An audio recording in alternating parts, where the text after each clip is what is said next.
Okay, so we're going on with Joshua 16 and 17. And I forgot that if you look up the book of Joshua,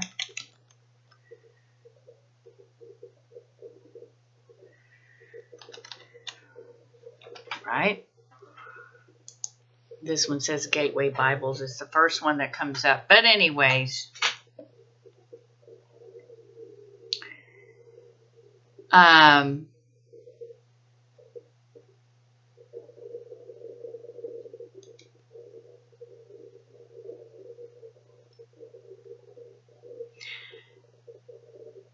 you just click on,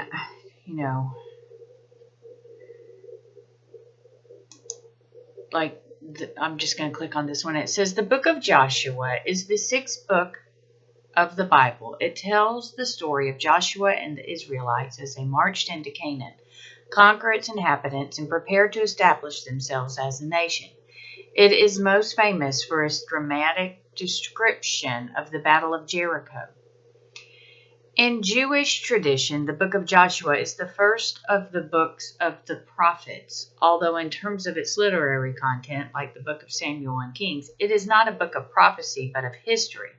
Some modern scholars theorize that a precursor to Joshua had once been a sixth book of Yahwistic epic or J-source following the 5 books of the Pentateuch, which was later incorporated into the historical books edited by the Deuteronomists in the late 17th century.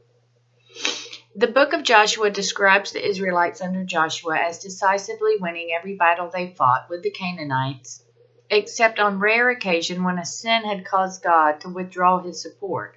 Joshua's divinely commanded tactics allowed the taking of no prisoners, and he is described as slaughtering the entire populations of the cities he conquered, including women and children. This has caused considerable debate both among historians who doubt the veracity of the book's account of the conquest of Canaan and theologians who question whether a God of goodness could truly have ordered such behavior as the book of Joshua described. The book the book of Joshua contains a history of the Israelites from the death of Moses through the death of Joshua. The book essentially consists of 3 parts: the victorious history of the conquest of the land, the allotment of the land to the different tribes, the taking of the land still unconquered, the provisions for the Levites, and the dismissal of the eastern tribes to their homes, the farewell addresses of Joshua with an account of his death. So if you want to just choose something before you read your books to get an idea of what you're going to be reading about. But we have discussed that men on this earth, what do? It's power, right? Land, boundaries. But we have all sorts of boundaries. Now, some people don't live their life with any type of boundaries, which is against God. He tells us in the Bible what our boundaries are. And these people were in the way of the promised land for them, and they weren't going to go just because God told them to. And so they were ran out. And just like God says in the Bible, that if people didn't turn from their sins, it would affect generations upon generations upon generations and upon generations. So I believe exactly what this word says, that it was a massacre. But in many parts of the Bible, it's, even when disease rolls through and clears out so many people, right? Well, in the same way, a war rolls through and they kill so many. And there are some people who certainly, I don't like the idea of killing women and children, right? But at the same token, we have to remember that if people are going against God, death is not the worst thing that can happen to you. There are a lot of terrible things like living your life in sin and focused on Satan and not focused on God, or ignoring God, or teaching others not to believe in God, or teaching others to ignore God. All of these things makes him extremely angry. And he brought us into this world. He knew us before we were here, and he will take us out of this world if that is part of the plan for someone's life. If they choose to follow these people who are against God, and these were nations that were against God, right? So then they were all eliminated. Okay, so the lot fell to the children of Joseph from the Jordan by Jericho to the waters of Jericho on the east, to the wilderness that goes up from Jericho through the mountains to Bethel. Then went out from Bethel to Luz, passed along to the border of the Archites and Ataroth, and went down westward to the boundary of the Japhlethites,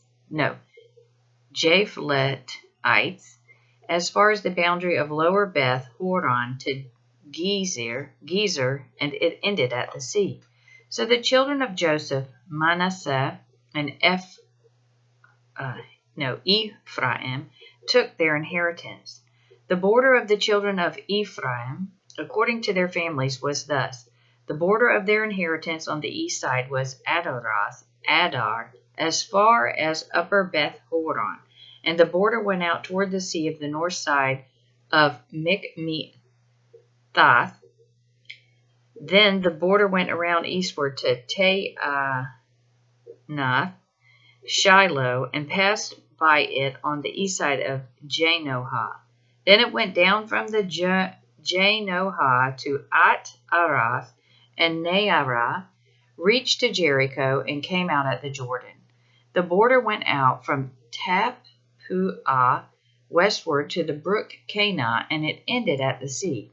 This was the inheritance of the tribe of the children of Ephraim, according to their families.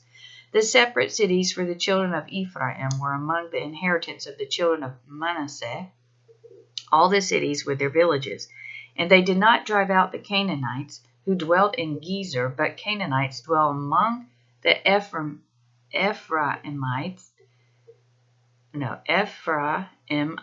to this day, and have become forced laborers. So just something that popped into my head while we're talking about this was that also. So now you see, so they killed the women and the children and the men when they took over these areas, right?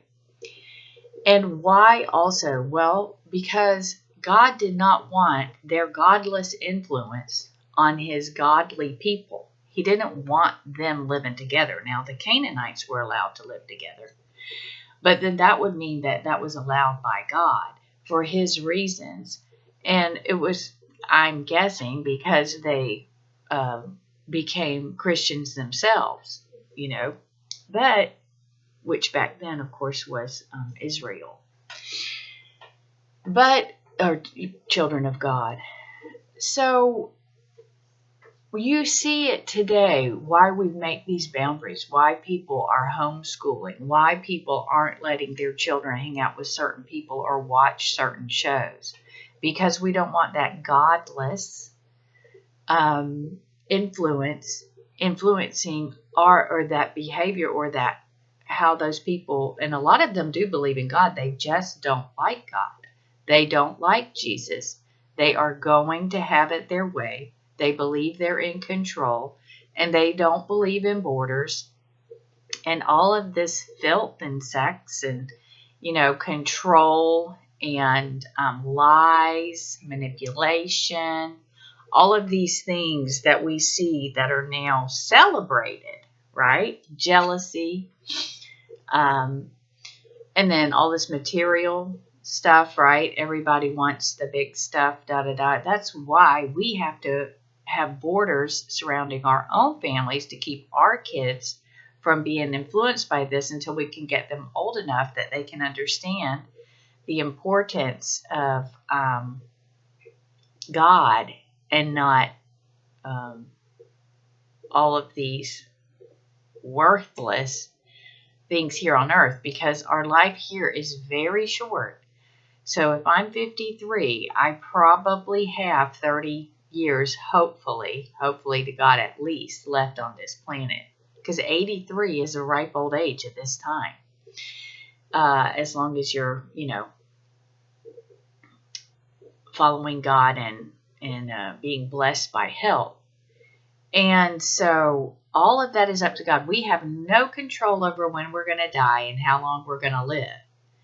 And like I said before, that is the ultimate example of people who believe they're in control, who have no control. It is only through the grace of God that people live as long as they do, and it is a blessing to have a long life. And so many people are so unappreciative and aren't thankful for that to God, because it has nothing to do with them. A healthy person can die just as easily as a sick person can live. It's all based on what He chooses for each person's life. So anyways, everybody's sneezing around here today. 17. There was a lot for the tribe of Manasseh, for he was the firstborn of Joseph, namely Machir, the firstborn of Manasseh, the father of Gilead, because he was a man of war. Therefore he was given Gilead and Bashan. And there was a lot for the rest of the children of Manasseh, according to their families, for the children of Abiezer, the children of Helek, the children of Azriel, the children of Shechem, the children of Hephir, and the children of Shemidah. These were the male children of Manasseh, the son of Joseph, according to their families. But Zelophehad, the son of Hephir, the son of Gilead, the son of Machir, the son of Manasseh, and had no sons, but only daughters. And these are the names of his daughters: Mahlah, Noah, Hoglah, Milcah, and Tirzah. And they came near before Eleazar the priest, before Joshua the son of Nun, and before the ruler, saying, The Lord commanded Moses to give us an inheritance among our brothers. Therefore, according to the commandment of the Lord, he gave them an inheritance among their father's brothers. 10 shares fell to Manasseh, besides the land of Gilead and Bashan, which were on the other side of the Jordan, because the daughters of Manasseh received an inheritance among his sons, and the rest of Manasseh's sons had the land of Gilead. And the territory of Manasseh was from Asher to Michmethath, that lies east of Shechem, and the border went along south to the inhabitants of En-Tappuah. Manasseh had the land of Tappuah, but Tappuah on the border of Manasseh belonged to the children of Ephraim. The border descended to the brook Kanah, southward to the brook. These cities of Ephraim are among the cities of Manasseh. The border of Manasseh was on the north side of the brook, and it ended at the sea. Southward it was Ephraim's, northward it was Manasseh's, and the sea was its border. Manasseh's territory was adjoining Asher on the north and Issachar on the east. And in Issachar and in Asher, Manasseh had Beth-shean and its towns, Ibleam and its towns, the inhabitant of Dor and its towns, the inhabitants of Endor and its towns, the inhabitants of Taanach and its towns, and the inhabitants of Megiddo and its towns, 3 hilly regions. What else is a separation? So he's showing you right here that the sea, right, the rivers, the coasts are separations, and he says how far things go and how things were separated. Well, because obviously we can't all live in harmony without Jesus. It simply isn't possible. Even families cannot live in harmony without Jesus. And you see many families that don't live in harmony because they don't incorporate God into their lives. There is much confusion and fighting and arguing and discontent and crying and, just whatever. And people get so used to living those lives that they don't even realize how unhappy they are. For them, it's perfectly normal to live a life like that. For people like me, I find it bizarre. I'm going to talk to God every day and try to make sure everyone in the family is talking to God. And, remind people to focus on God so that we can have happy days and we can have peace. And we know that when one of us leaves this earth, that we are not alone. We always have God with us. But there are a lot of people who just don't understand that their spiritual health is even more important than their physical health. And it's very hard to get it through to them because this is the people who believe that they are in control, right? And we know that they are not.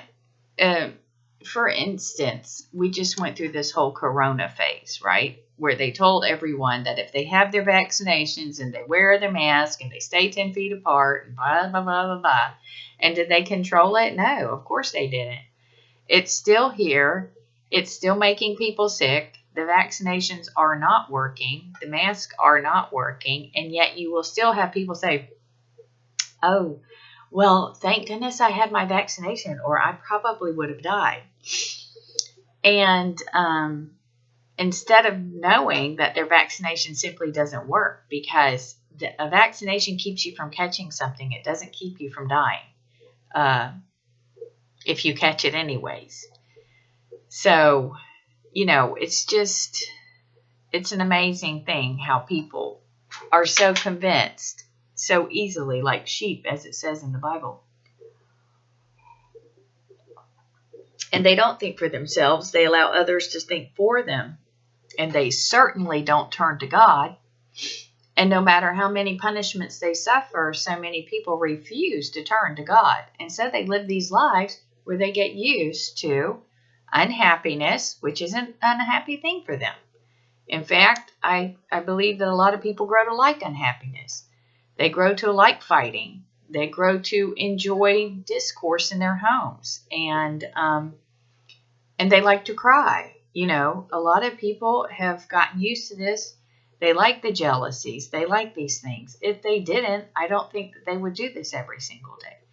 But this isn't the type of life where we're supposed to live. We are supposed to have spiritual boundaries, emotional boundaries, physical boundaries, all of it, And we're supposed to think, to turn to God to help us think, and not all these things surrounding us that, of course, we can use to influence the way we think if we think that it's profitable. But you have to remember, everything that you hear most of the time in the world today, because lying is so, what's the word? It's just everywhere.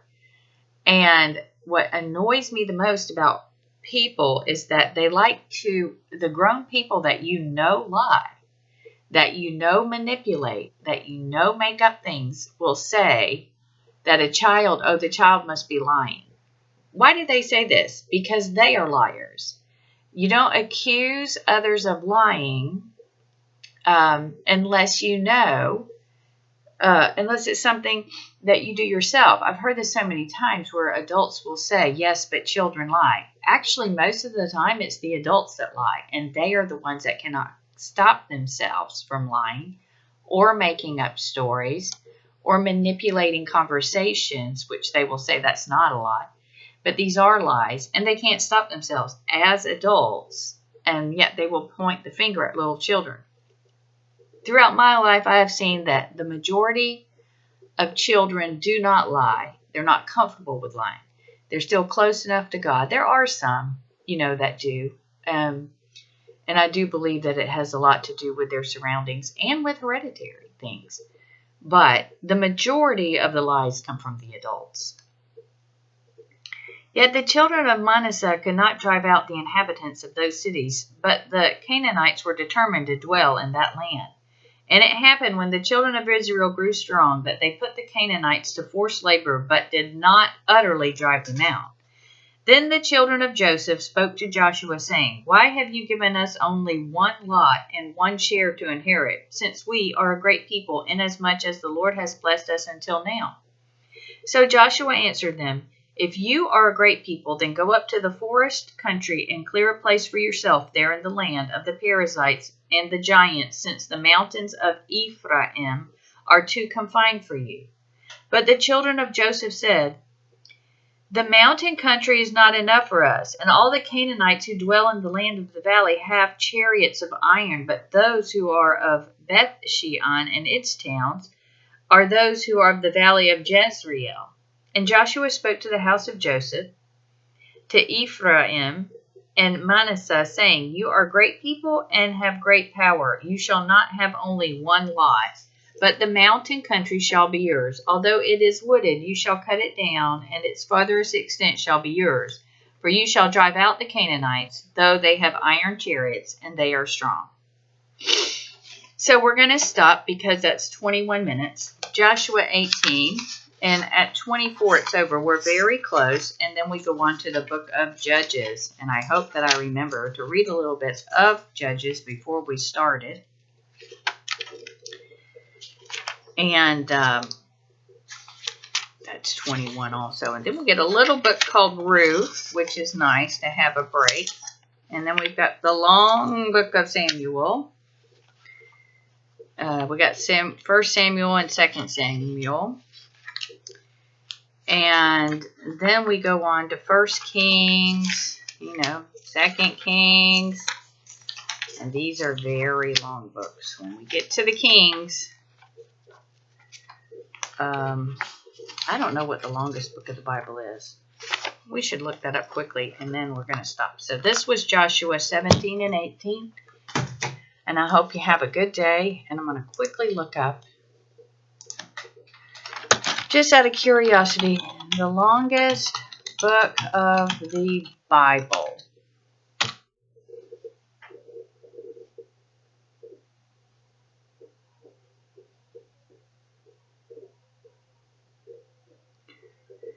It says Psalms here. And this one says, hint, it's not the Psalms. So, let's see what this says. Just curious.